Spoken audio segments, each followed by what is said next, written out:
आखिर क्यों मिला शकुनी को स्वर्ग? क्या था उसके पासों का रहस्य? अगर मैं आपसे कहूं कि जिसे पूरी दुनिया महाभारत का सबसे बड़ा षड्यंत्रकारी मानती है और जो द्रौपदी के चीरहरण का सूत्रधार था, जिसने कौरव और पांडवों के बीच दुश्मनी की सबसे गहरी खाई खोदी, वो शकुनी अंत में स्वर्ग गया। जी हाँ दोस्तों, वो शकुनी जिसने अपने पासों से सभ्यता को जुए की आग में झोंक दिया, जिसे हमने हमेशा खलनायक माना, वो न केवल स्वर्ग गया बल्कि मोक्ष को भी प्राप्त हुआ। लेकिन क्यों?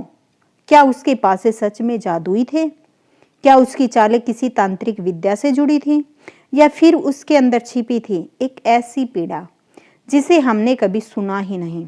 आज आपको मिलेगी उस शकुनी की पूरी कहानी, जिसकी सच्चाई को इतिहास ने हमेशा दबा दिया। शकुनी गांधार नरेश सुबल का पुत्र था और उसकी बहन थी गांधारी, जो बचपन से ही तेज, सुंदर और धर्मपरायण थी। पर हस्तिनापुर के राजा धृतराष्ट्र से उसका विवाह तय हुआ, जो जन्म से अंधा था।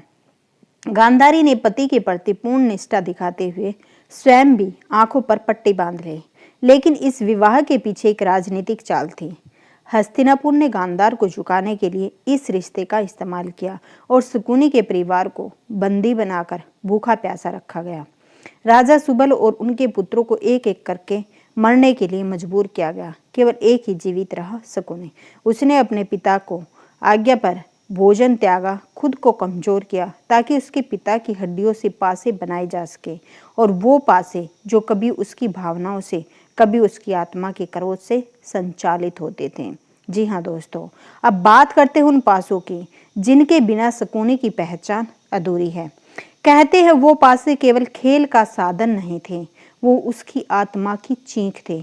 जब शकुनी उन्हें फेंकता तो वह केवल एक अंक नहीं फेंकता था, वो अपने मरे हुए परिवार की चीखें उछालता था। कुछ विद्वानों का मानना है कि वे पासे उसके पिता की अस्थियों से बनाए गए थे। अस्थियां मानव ऊर्जाओं को सोख और छोड़ सकती हैं। भावना, संकल्प और बदलाव, ये उस हड्डी को दिशा देते थे।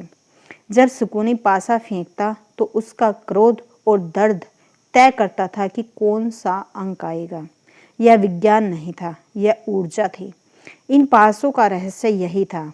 यह नियति को मोड़ने की कोशिश नहीं थी, यह उसे जवाब देने की कोशिश थी। महाभारत के युद्ध में जब पुत्र, पोते, सगे संबंधी एक एक करके मारे गए, तो गांधारी ने उस युद्ध का सबसे भयानक दृश्य देखा। अपने 100 पुत्रों की लाश। गांधारी, जिसने आंखों पर पट्टी बांध ली थी, आज उसी पट्टी से भरी आंखों में आंसू छलक उठे। उसने श्री कृष्ण को श्राप दिया कि उनका पूरा वंश भी नष्ट हो जाएगा, और हुआ भी ऐसा ही। लेकिन क्या आपको पता है, गांधारी ने एक मौन श्राप अपने भाई शकुनी को भी दिया था। भाई, तू जो भी कर रहा है वो मेरी खातिर है, लेकिन तू भूल गया कि अधर्म से न्याय नहीं होता। तू जो मार्ग चुन रहा है वो तुझे अंततः मिटा देगा। तेरे पासे तुझे जिताएंगे, लेकिन अंत में तू खुद उस खेल में मारा जाएगा जिसे तूने रचा है। और वही हुआ। महाभारत युद्ध के दौरान सहदेव ने शकुनी को युद्ध में मारा, लेकिन मरने से ठीक पहले शकुनी ने एक वाक्य कहा कि जिसने युधिष्ठिर को वर्षों तक सोचने पर मजबूर कर दिया। मैं बुरा नहीं था, मैं बस टूटा हुआ था। जो खेल मैंने रचा उसमें मैं खुद सबसे बड़ा मोहरा बन गया। धृतराष्ट्र के अंधेपन का मूल्य मेरे पूरे वंश ने चुकाया है। लेकिन याद रखना, मैंने कभी झूठ नहीं बोला, बस चालें चली थी। शकुनी की आंखें बंद हो गई, लेकिन उसका सवाल आज भी खुला है। क्या वो वाकई पापी था, या सिर्फ एक दुखी भाई? जब युधिष्ठिर स्वर्ग पहुंचे तो उन्होंने वहां शकुनी को देखा।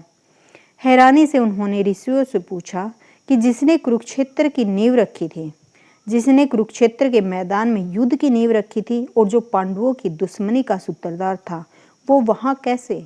जब ऋषियों ने कहा कि शकुनी ने पाप किए, लेकिन वे सभी एक उद्देश्य के साथ थे। उसका हर पाप प्यार से पैदा हुआ प्रतिशोध था। उसने केवल परिवार का सम्मान बचाने के लिए सब कुछ त्यागा। यह भी पुण्य होता है। उसे मोक्ष इसलिए मिला क्योंकि उसने अपने निजी जीवन को दांव पर लगाकर एक युद्ध को बदल दिया। तो अब जब कोई पूछे कि शकुनी कौन था, तो कहिए वो एक राजकुमार था, जो भाई से ज़्यादा एक चाणक्य था, जो शतरंज की तरह जीवन में मोहरे चलता रहा और अंत में खुद ही उस बोर्ड का हिस्सा बनकर मिट गया।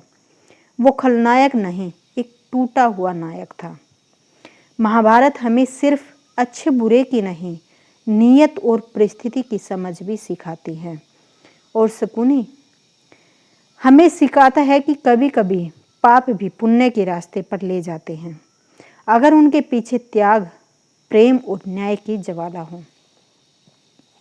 दोस्तों, आपको यह कहानी कैसी लगी कमेंट बॉक्स में ज़रूर बताइएगा। क्या आपको ये जानकारी पहले से थी? तो कमेंट बॉक्स में ज़रूर बताइएगा। वीडियो पसंद आए तो एक लाइक करना मत भूलना और हमारे चैनल को ज़रूर सब्सक्राइब करें। धन्यवाद दोस्तों।